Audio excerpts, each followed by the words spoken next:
espanyola, evidentment, per evitar multes i sancions que rep de la justícia espanyola. Ara suposo que ens posarà en situació el seu president. Moltes gràcies, Josep Maria, per estar avui amb nosaltres.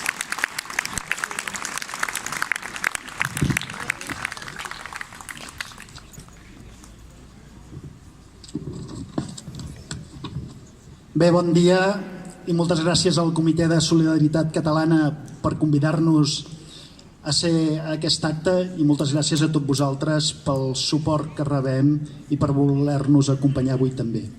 Deixeu-me que comenci breument explicant què és l'Associació de Municipis per la Independència.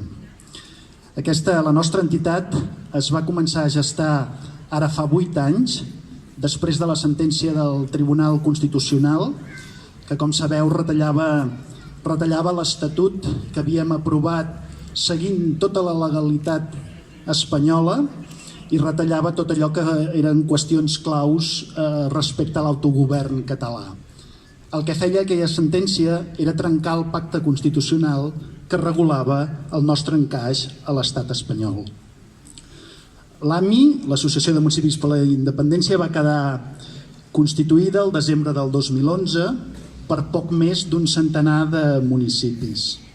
Avui, després de 7 anys, som el 82% dels municipis catalans.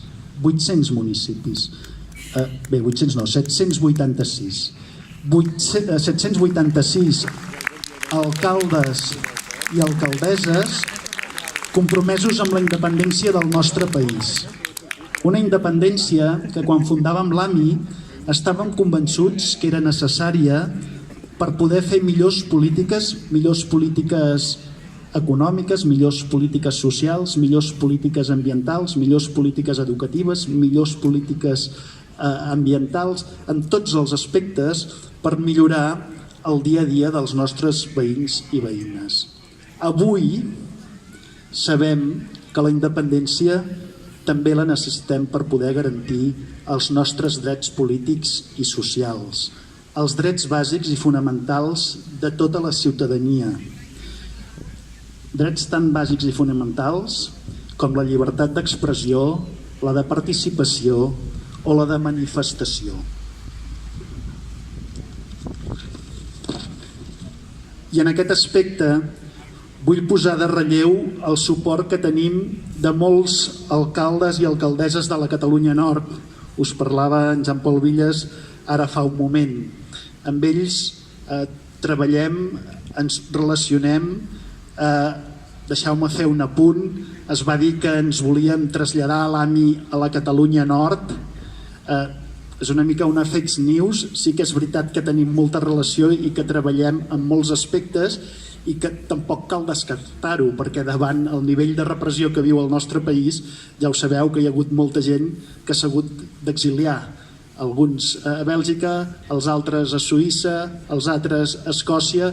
Doncs tampoc és descartable del tot que un dia l'AMI s'hagi d'exiliar i creiem que aquí a la Catalunya Nord doncs hi podríem estar bé. Els alcaldes de la Catalunya Nord el que ens han ajudat a fer és a internacionalitzar la nostra causa i a denunciar aquesta manca de drets fonamentals i de privació i de llibertats que estem patint a casa nostra. I ara deixeu-me aprofitar un cop més per agrair-los aquest suport.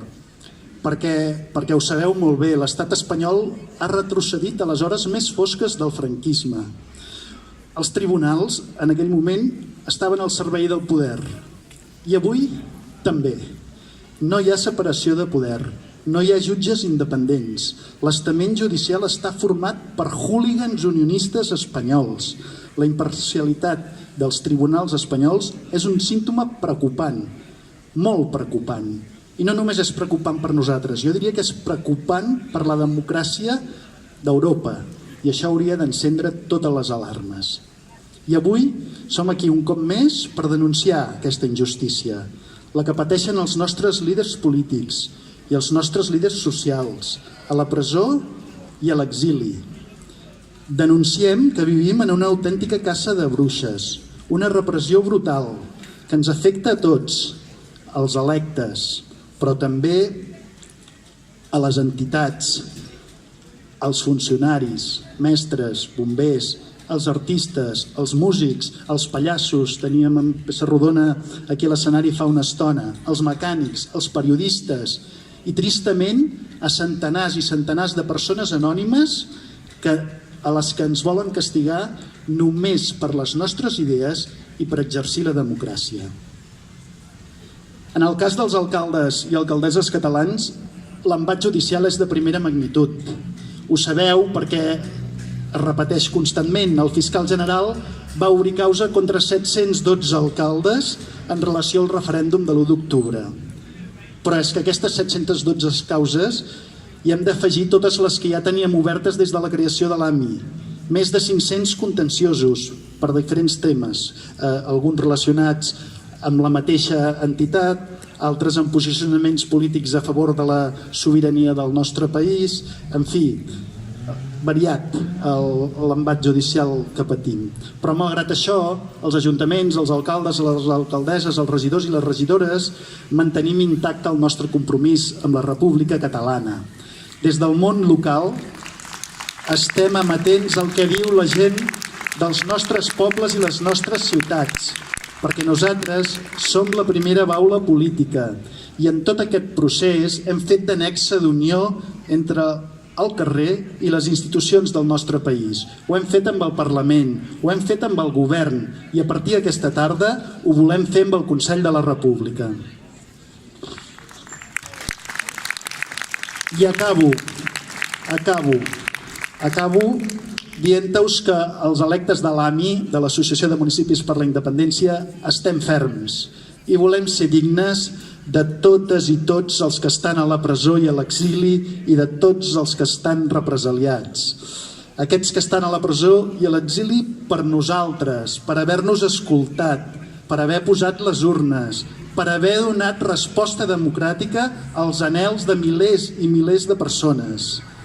A tots ells els tenim molt presents i per elles i per ells, però també per nosaltres i per els nostres veïns, des dels ajuntaments fa un mes que vam iniciar la campanya Republiquem, una campanya que només vol fer efectiu el mandat de l'1 d'octubre. Gràcies a tots, llibertat, salut i república!